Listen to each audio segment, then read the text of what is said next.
No. Okay. I'll, It's on. Ready to go. Go ahead. Okay, yeah. so you just told us what happened with your parents, that you put them in I In the come attic. over there and I put my parents in a hiding where the Jewish help police for the German hide over there, them parents.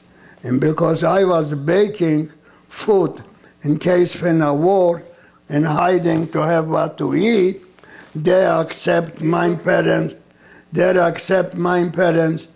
to be over there with them together.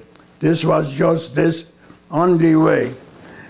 And I went over there out because I was maybe 2 minutes late. The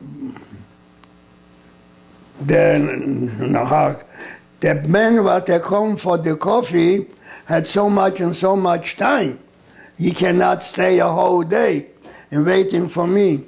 So when I came up, he got already with the Weizenwagen going back, and I was running like hell, dirty, filthy, and I catch up and I go back over there. Otherwise, I'll be not able to go back over there to the mikveh. I will be lost. I don't know how.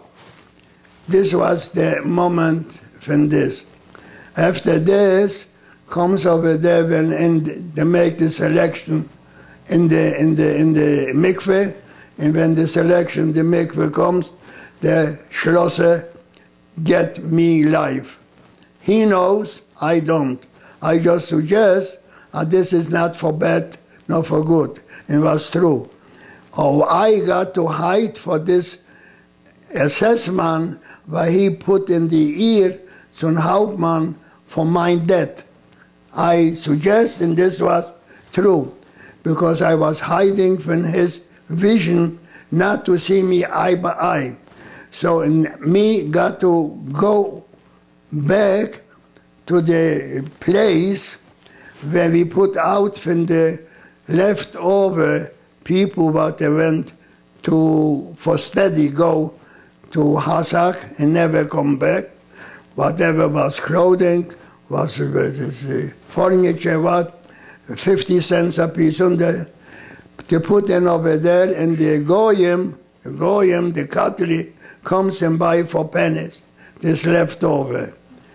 And I was looking as the whole gendarmerie, the whole police, what was over there in the cemetery, is coming back to this what we was selling the goods left over from the Jews. And I saw them guy what they want to kill me. And I was hiding from him because it was nothing when he see me again. And they got so, I don't know, steady teaching how to recognize the same face, like they recognize my brother, he is an outsider. Or maybe see him the first time put in the kettle, and now you see him, you know, alive. So I was hiding behind him. Over there was a summer, very, very hot. And they got over there soda, water. And I was thirsty like hell. And I took a little bit water, got a sip. They gave me punished, go in the table and dance in the table before in front of the Catholic people. So far, I said, oh, this is bad. I got to go down from the table, and again I got to hiding, not to recognize me. Not to recognize me so far as I was going behind every shadow. I see a shadow behind, not to see my face. But I was listening. They said, as they were shooting one girl, what maybe 11 years old, and they show like this. She had got rote Backen, rote, you know, cheeks. And she got 11 years old, and he got an order to shot her. She was the last in the grave to go in the cemetery. He shot her, in Namen and Vaterland, boom! And they shot her. In name von Vaterland, from Germany, and he shot her. So this was the end of the cemetery. Now we was over there in the street where they got a lot of more goods, Jewish furniture and all kind pieces, whatever. And I got over there to go. What I was doing, I didn't see it. The German is not there. I went in the third floor, put to the window, and put over there furniture through the window down. Through down to blocks and pieces. Later they took us over there to the park eggs. They were stealing from every mouth in Europe, from every mouth pieces. In the parch paper, from the Sfurim, Jewish religion, Sfurim, and packed eggs. Every egg was packed in a piece of paper from the Bible. And I over there. When I was over there by the railroad, there was coming back from the Russian front German. And this wasn't the time when there was so frozen in Russian, as there was frozen up nose, pressed out ears, and the face was no more face. And I look at them and say, you know how to go back, and said, this is the good things. This is the good things what they have from the Russian front going back home, met the them like that. And this was the end of staying over there, you know, in the mikveh. And What year was that? What year? What year? This must be 2 years before liberation, 1939, 42, 43 maybe. After this, they got to send profession to the Catholics. 3 bakeries was in Częstochow, but there was baking bread for the concentration camp. They put me also one bakery, and I was working in the street Warszawska, Warschauer Straße, 39, and over there was my friend's father's bakery, and they sent us over there by foot. There was maybe 8-10 miles from camp to the bakery, to with machine guns, with grenade, with everything, in middle in the road. We was going by foot to the bakery. No working water, no bed, no nothing. Coming over there like a Negro, and with the hand, no machine, with the hand start to make, you know, about 400 pounds of bread, and big 5 pound, about 2 kilo bread in an oven of over 200 pieces. You got for 600-700 degrees, you know, and with the pillows, they put this in oven. I was doing everything. But mix it by hand, I was strong enough to do. My friend was not a Geilenberg. The bakery was belonging before in the Jewish time, but by his father, he was helping me baking. And he was thinking on one oven is better, not so by hand mixing. And I gave him this, and almost he was killed. He was not able to put so much one bread from the other in oven, the heat can take it and form a bread. No, he stick. And my God, they take out, I said, nothing, what you do? Go away, what you do? And the woman, there was a woman, I forgot the name. A woman what has a husband, and she was possessed the bakery for nothing after the Jews. So what happened? I said, Shishkova. I said, listen. She was listening to me. I was the familiar all over to talk. I said, don't say nothing. I will be responsible. I took out the whole bread from oven. I divided every bread separate, put back in oven, and this was anyway inside like a piece of soap. A piece of soap is not baked, this fold back and then form like a piece of glue. soap, doesn't bake through.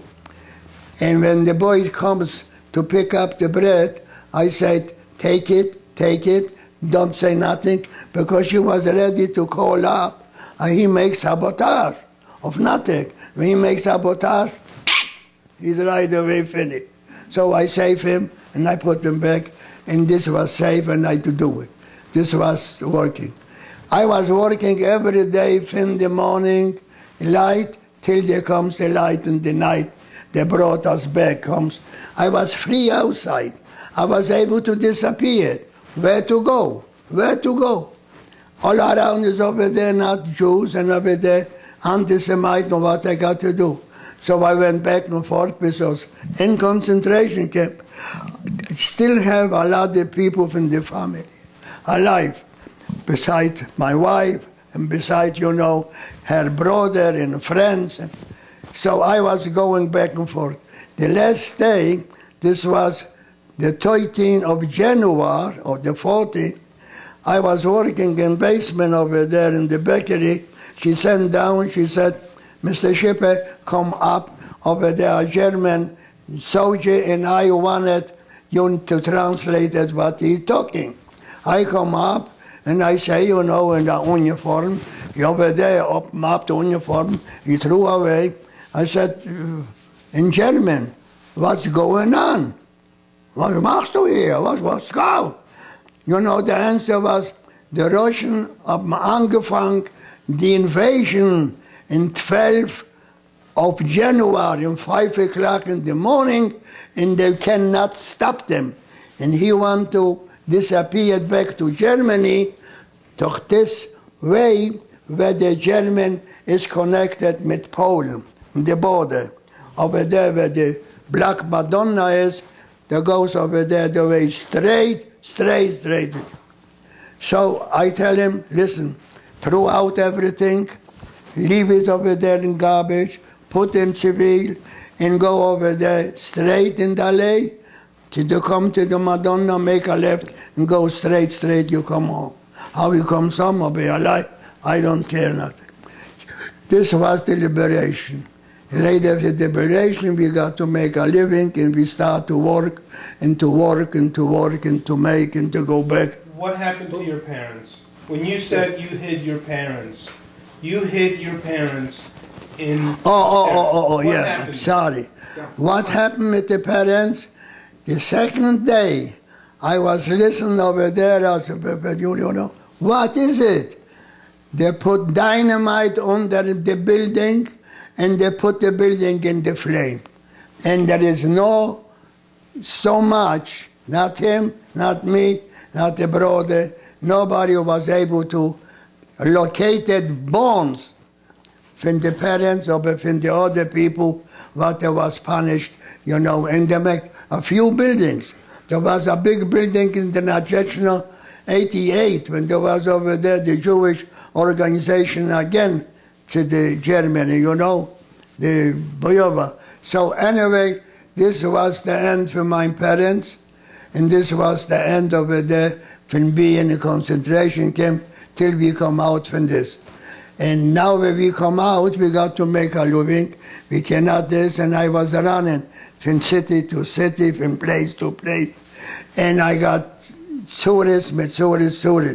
I was over there in Poland. I want to go to Israel. And this is, I knew, you know, schlimm this. Anyway, I was a member in Workmen's Circle. You know, Workmen's Circle was the Jewish Socialistische Partei. A big shot over there was always a friend, Mortel Kuschke, a big friend of us.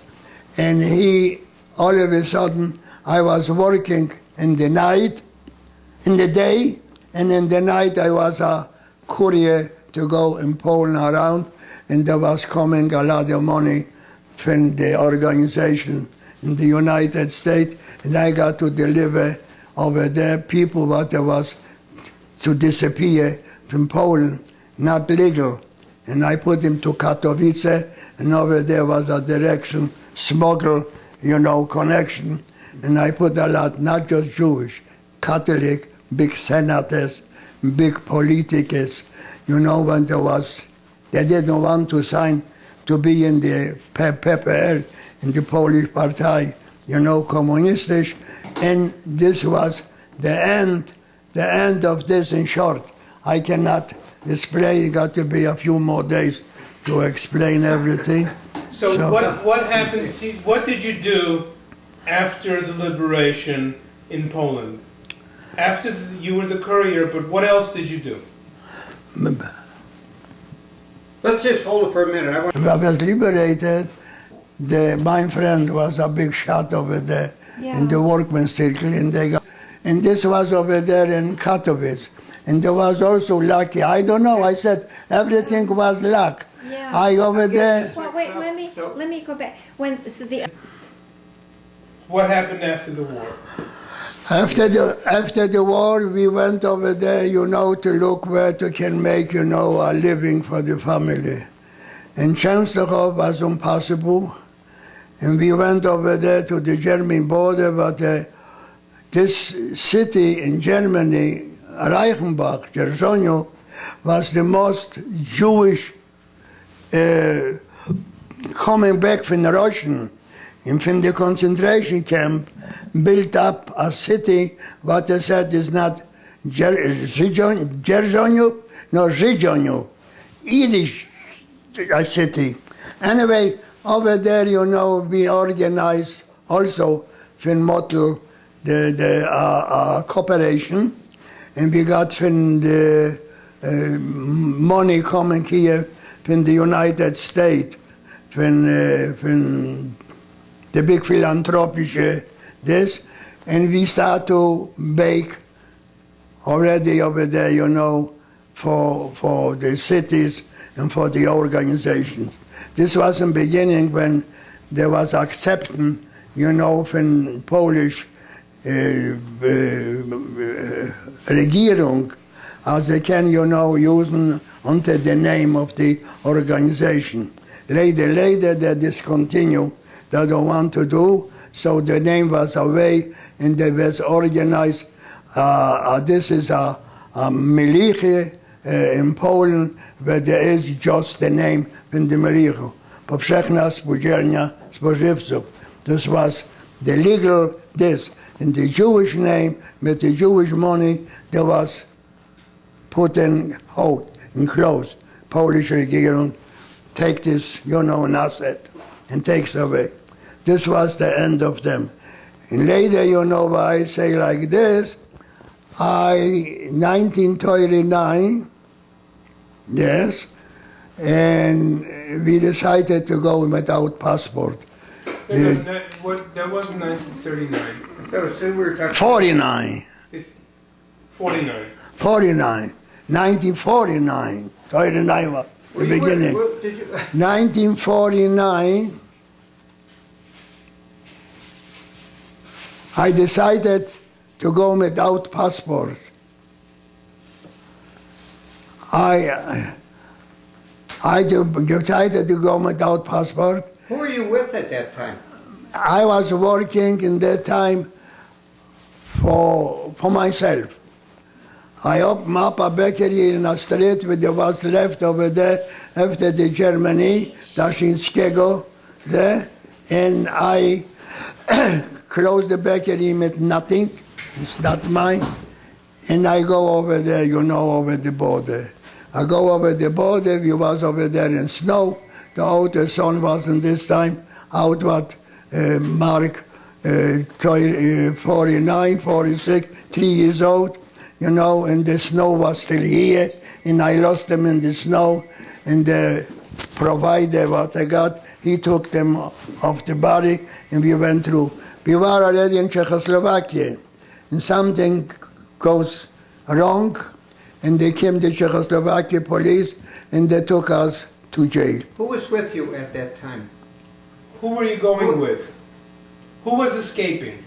Who was escaping? I was escaping, and over there later we find out, we got attached, there was 4 men, 3 women, and 2 kids. Everything was one group put together already, and we was going over the boat. We was in Czechoslovakia. We was already free. But they catched us and put us in jail. Put us in jail. Now, outside, I personally and my wife got back from the organizations. Outside, they was working to release us from jail. So we was over there in the biggest city, Wrocław, Breslau. Now it's Wrocław. Who liberated you? Who liberated you? Who liberated? Yeah. When we was liberated from our camp, there was, first of all, they said everybody got to go away to another camps to Germany. And to go another camps to Germany, Sorry, Okay. I'm sorry. I'm sorry, if he's asking, is it head cleaning, is that Yes, word? yes. Yes. Yes, there was to another camp, yes, yes. and I said to our family and to our friend, don't go in no place, come with me, and we go underground in the factory. In the factory, we must make in the top bullets and cleaning bullets and preparing, and we went underground, and over the underground, we was listen till one boy, 12 o'clock in the night, the light was out, no light, no nothing, and everybody can just knock off on a machine and get hit by a machine. So anyway, a young boy, a neighbor from normal life, Gelbe, he comes in the night and goes through the, he said, people, we free. Okay. This was 12 o'clock in the night. And we was free. Everybody disappeared. Now what happened? Happened this as when the German took away a few thousand people from Częstochow, still, you know, in March, going to Germany in different concentration camps, where in this March, maybe 10% was coming back alive after the war.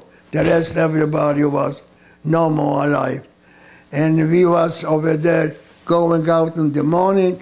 I go in the first house where the German got over there in the railroad workers, and we start over there to live and to look where to build a little bit life. And this was the beginning, you know, we was out.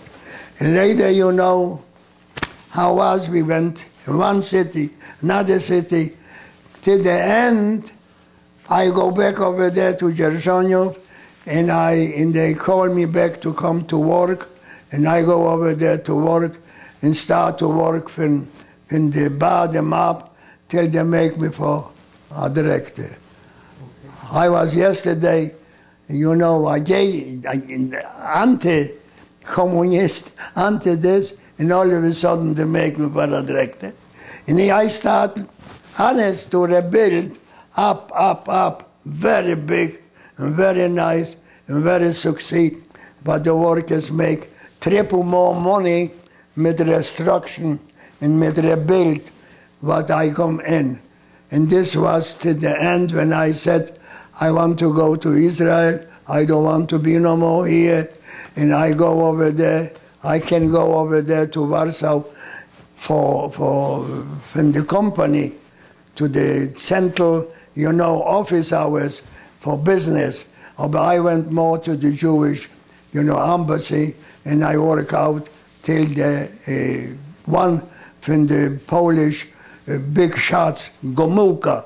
He was, I think, half Jewish, or got a Jewish wife. And he said, the Jews supposed to have a country too. And they make us open, and we was able to go over there, you know, to Israel. What And year was that? What year? What year was 45,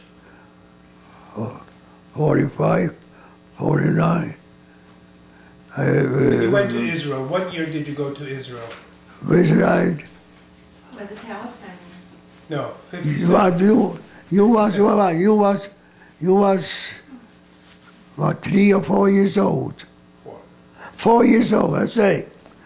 4 years old. He was born in 56, 53. 53. Yeah, I said. And we went. Who were you with when you left after the liberation and you left for, For Israel. yes. Who were you with? Was there any family? Who was with me?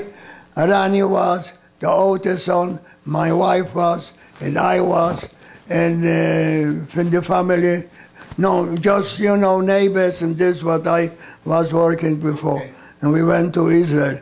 In Israel, in the beginning, when they pick up the Medina, like you say, your country, was another headache, not just a headache. It was very, very, very hard for us, very hard. I was working 3 jobs in one day, 3 jobs.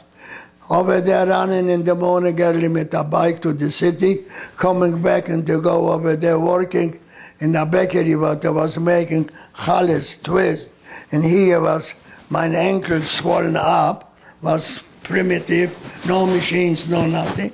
In this house, I got later of electricization, go to the Chupat Cholim, this is the medical, and over there was a different story. Yeah, before you left for Israel, were you in a displaced persons camp that would help you to go to Israel? To go to Israel, Yes. no, it was official for everybody the same. Everybody was able in this time to get a paper. When I went to Israel, I still was a big director. And the people was, very, very attached to me. Not Jew, Catholic. I was no different by me, who he is. And when I went over there to the railroad to go to the ship, they opened up the whole gate to go in, hundred workers, and they put me and throw me, no more ship. You came to America, or came to Israel by ship? That's what? How did you travel from Europe to... With Europe, we went to French, we went to Vichy, and was over there in a camp, something was before. And from over there, we went with the ship Israel, I think, and we go over there to Israel. And we come to Israel, it's another tzura. It was very, very hard. Good is, I don't know. I don't want to be, big. I want to be, working. And it was very hard. What year did you arrive in Israel? Which year? There was 1950, 57. 57. We arrived to Israel in 57, and just good as my wife's brother was with the Haganah. You know the Haganah. Yes. Building Israel. When the first war was over there, was Syria, I think in the 3, was want to liquidate when there was, establish a Jewish Medina, a Jewish country by Ben Gurion, they want to liquidate the Jewish. The Syria and Egypt and Jordan. Okay. How long did you live in Israel? How long I lived in Israel? I was out in Israel. Before you came to the United States? United States. I got to think. I don't know about 3 years? 3 years. 3 years? Oh, 2.5 years. No, yes. I was living just yet. I was living. Listen, I want to say you're living. living, I was working for night and day. Three jobs in one day. And I was working over there in the bakery not far where I was living. I was so devastated in my life as when I came home in the middle, I got to lay down like Jesus, burnt up, hand broken and everything, and I was not able. And when I came home, we had over there, the floor was concrete. We put the water in the concrete, and I lay down to cool off my body. This was impossible. I don't believe everybody was through the same, no. Okay. I said, no. And I went out sometimes in good jobs, and in love jobs, and I want to go to Israel. Did you have family in the United States or any Oh, a extended lot. family A lot. before you came? A lot. Listen, I got to admit the truth. Family, when I came here, my father got 2 sisters in abroad. And this entwickled kids and grandkids. This. In the beginning, they was very happy to see us, very happy to do. Till I was working in a bakery 1 and 2, and I said, if I can work for them, and in life I never was working for a worker. I always feel that this is mine. And when I was working in bakery, they didn't let me go out. When I want to go over there in partnership in a different bakery, they was looking this through. And when the mom was of sciatic over there, sick, and I said, my wife is sick, and I cannot work, they didn't believe me. They called that this is true. So far, I was a workaholic in the beginning, till I said, I cannot work for nobody. I can work for me. Yeah. The same work make for me, and I realized what is good and bad, and I did.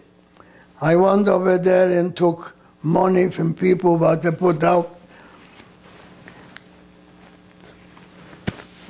Pretty Canadian. Being a good worker A friend. saved your No. life. No, that's not the point. She took out the bank book, to the penny. Not a relative, just a friend. Not knowing that I get back, I don't get back. And she gave me the money. She's no more alive. This was the beginning. And I started to build and build and build from place to place till I became this what I am today. But you did that in America. As what? In America, you started. In America, every different relatives. When I have, a success in the bakery, and I organized, and in the bakery where I came in, was not able to make a dollar. I mop the floor. I make over there elevators. I make for 28 racks deep freezers. And this was the first deep freezers as the International Union comes and show everybody what I do. I need 12 people of the holidays to help working this. I liquidate this. The worker comes to work and do when they work. It's not your business what I do with the merchandise. You work. When you comes out, put in a rack and put in deep freezer. Deep freezer can be a month, 3 months, 6 months. Keeping, banking out. Right, but the point is, you're talking about now the business that you made. What was the business that you made? What was the business that you made? What was the bakery? The bakery was a regular bakery for everything. Cake and bread and everything. What town was that in? And the beginning was in New York. In New York. Okay. And later in New York, I was so famous, but this, I became a salesman for bakeries. Oh. Because everybody got the trust in me, and everybody. And not just this, there was corruption all over. I in corruption can swing in. In New York. Swing in. In New York. And New York and Florida all over. And I became, in New York, in the union. Well, union was the head, the father, and gave him jobs and gave him this. Became the best friend with the president. Me. Of the President. Of the union. George Orwell, yes? Yeah. Good. Okay. And I got the best workers, young people that they came from outside. He was a German. And I don't know. How long did you live in New York before you... Before I go to this, Before or you when I came out said with- I liquidate the whole business, I gave up. When I said enough is enough, you got to go, with the kids to Florida. And then Florida, established a little bit, and they worked out, and he was working also 3, 4, 5 places. No,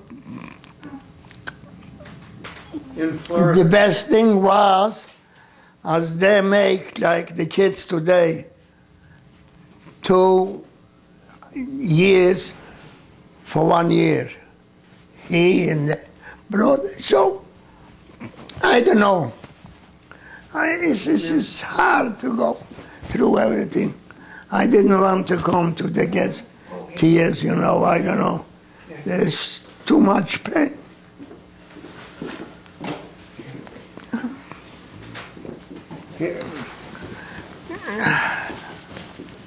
You see, comes a moment when it's too much pain. I cannot say. How many children did you Just have? 2. Just 2 boys? That's right. Where are the boys? The one is here. This One is in Grant. Santa Fe, New Mexico. Oh, Santa Fe. Was the Florida in the bakery? Did you do bakery? You want to feed, Rani can help you, and in the riding over there. Okay. If you know something, cannot, because he remember. You did good. Yeah. I think, so you moved from Florida? You went from New York to Florida? Yes. And from Florida to California? Yes.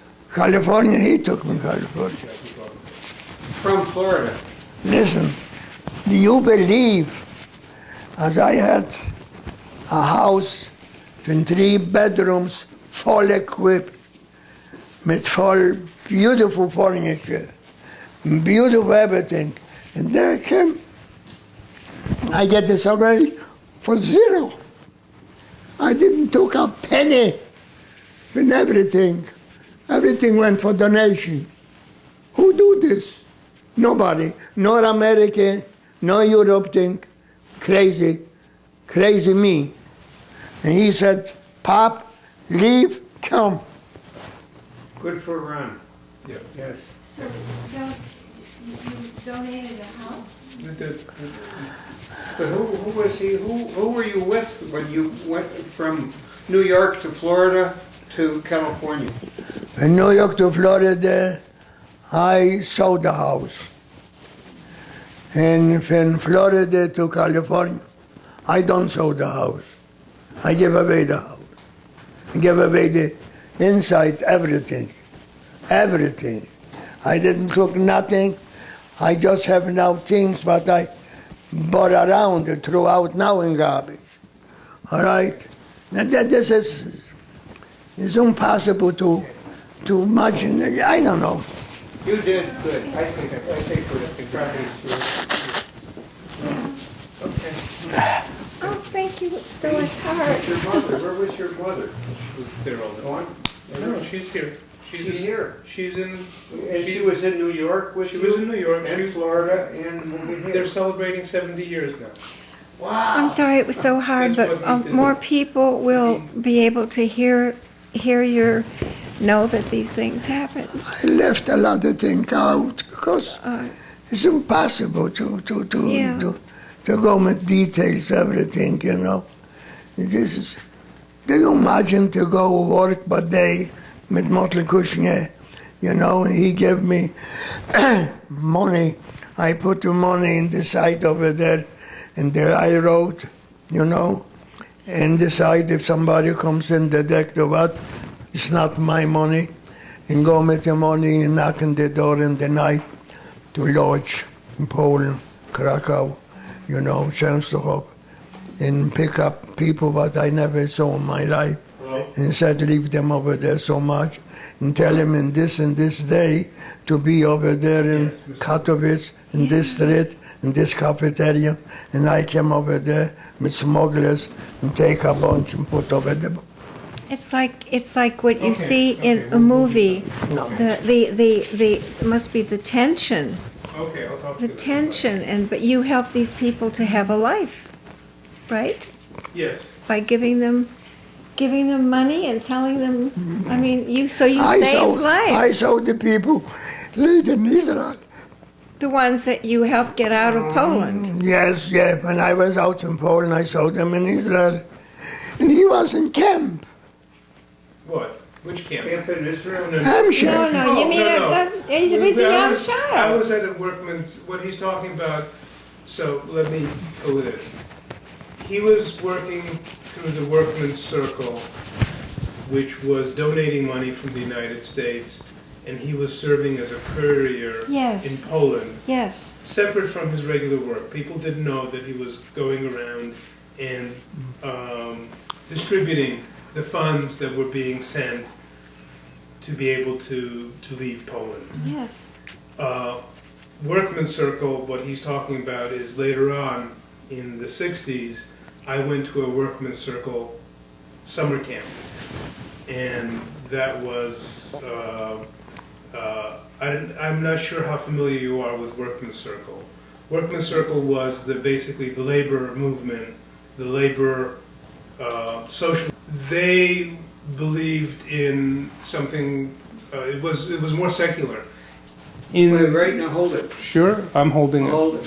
Okay, start. Okay, so in the 1940s, between the end of the war, where we lived in Dzierżoniów, and 1957 when we left, my dad was acting as a courier for the funds that were being sent from Poland through the Workman's Circle. And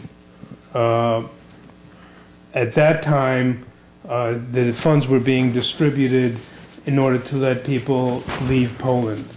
In 1950, he attempted to leave Poland by way of Czechoslovakia, but my parents, my dad, my mom, my brother, who was at that time about 4, were captured, and they sat in jail for 6 months. Captured Yeah. by whom? By the Czechs, and then they The Czech returned. police? The Czech police, and then they were turned over to the Poles, and they sat in jail in the town that I was born in, subsequently in Dzierżoniów. Dzierżoniów originally was called Reichenbach.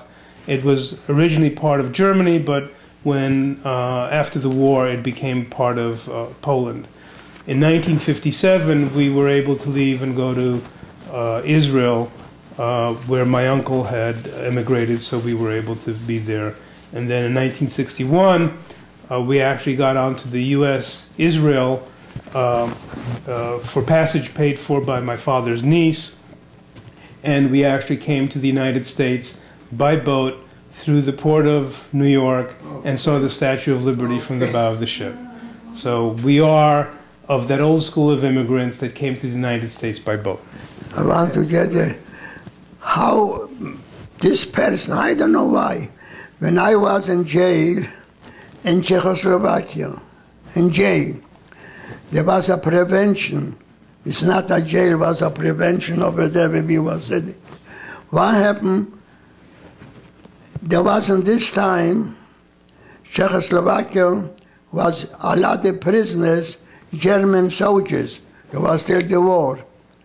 And I all of a sudden became, with the language very familiar in Polish, Slovakish, and Czech speak Slovakish.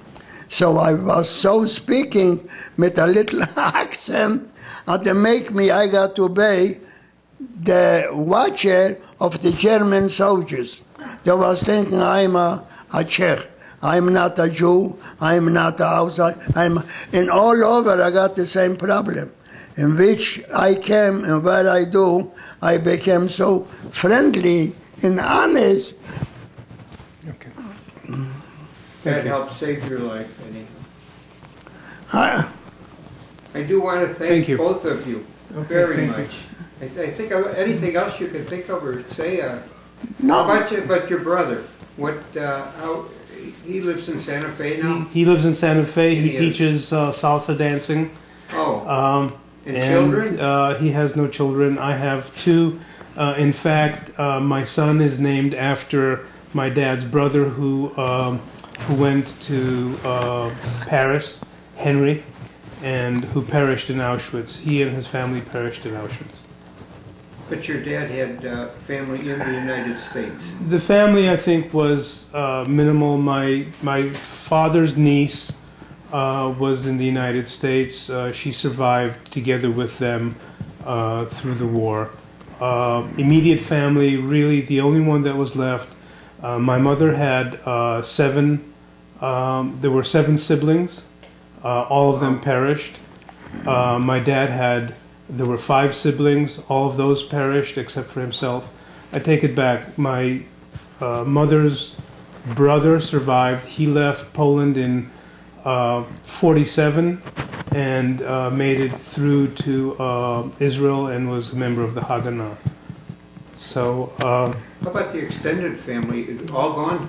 pretty much. I think we had a few cousins. That's really about it.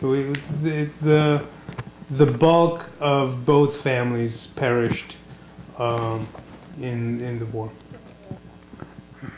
Your father survived, I am guessing, because he was able to do something for the Germans. He survived. He had a business. He had a talent. trade. He had a trade that was really very important for primarily because they needed to feed the people. As little as they fed them, they still needed to feed them. So what I think was not clear was he worked in the bakery. He hiked several kilometers every single day from the slave labor camp. It was called Hasag, H-A-S-A-G, Hasag. in Częstochowa, where they worked on munitions. And he would hike out of there to the bakery where they would bake the breads for the slave laborers. In addition, what he said was that the Germans wanted some favors as well. Some of the stories that he didn't talk about was the one story where you baked the money in the bread. Oh, I didn't It was say. a very good story where he. No, baked- listen. This is a really good I story. want to say, I don't have afraid for nothing. If I know was somebody and a minute later I will be dead, I didn't care. Never. My wife was in Hasag, and I was alone in home.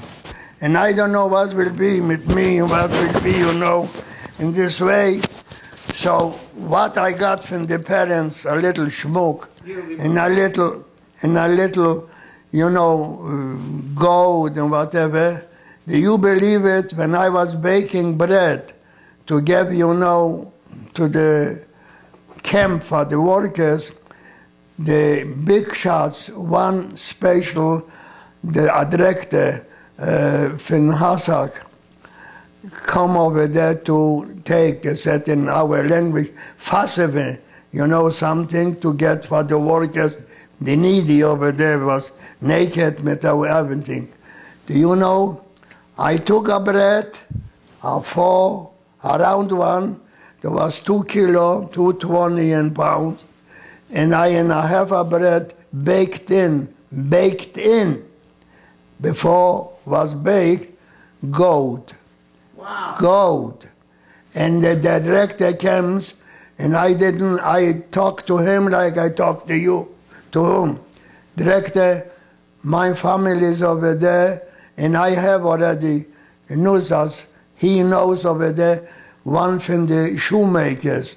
From the shoemakers, because everything from the German was fixing clothes. So I have a bread, and I share bread with them. Can you take this bread over there and deliver it? Yes, very nice. The only one German, intelligent, high educated, and you took me the bread with go over there and delivered. And delivered. And when God forbid, we catch them with them, he will be dead and I will be dead. But he didn't know about it. No. And did he ask you to cut a piece of did you do something about cutting the bread? I cut the bread in his and I take a bread like this, you know. This is the bread. This is good. Look at And I got the bread, and I said, director, can I give a half a bread for mine this? And they said to me, yeah, of course, you can do it. And I take the bread, and I know in which end the goat is, and I cut, and I leave the goat for me, and I give him the bread. And he said, from where you have this bread? I said, I became deputat. Deputat is for my work. You know, but now a contract was always got as after the end the work, they get 2 rows, 3 rows, I have a bread, and I have, this bread is mine, and I share with my family. He delivered. And so what happened? So your family found Oh, it? sure. And then- I know right away as the bread, because the shoemaker had, you know, the spillet, what he put in wooden nail. They make the hole, like they put a piece of wood inside, and knock. Aber hier mit dem metal spillet, knock. Oh, he said, oh. Well, I'm not sure I get that. Yeah, no, wait, so he jacked This it is nothing. for the shoemaker? Listen, but I came to Hassak and see how to have possible, how is to give the family a piece of bread, the family a piece of a potato or whatever. What I was doing, this what I brought to Hassak, not just I brought. In place over there where I was by the mikvah, next door was a bakery, a big one, Sherris. And I was over there in the bakery working, and the day Hart came over there to me, the big bandit, but they sent away all Jews to death, and they said, Miss, I wanted to have tomorrow white bread. There is no white flour, there is nothing what to do. I got to stay the whole night with a little sift, and from dark flour, making white flour, white like the sun. And I make it, and I bake it in this. And later in the morning, he comes in the back and said, what is this? I said, how can you do? Ich hab gar nicht gesagt. I nicht. He never admit he said something. I never said, I never ordered, I never do. Thank you. Later comes his adjutant, a bandit, a murder. He said, outside is the car. Go to the car, open up and trunk, put this in, nobody to see, close, and that's it. Yes, I was tens, but I cannot explain you. What is this? This is for weeks and weeks, every detail to explain. This is impossible. But you did. And it comes people sometimes, but there was in a camp and go out from camp, and that's it. I was free in the street. I was able to get every minute away. And I said no. Well, there was no place to go. No place to go. It was over there people, but I was able to talk with them and to hide. Oh, but I got to go, the whole family is inside. What a good idea. To put gold in the bread. Somebody take his life like this is I'm the angel. No, you the same stinker like everybody else. You cannot be better. Good man.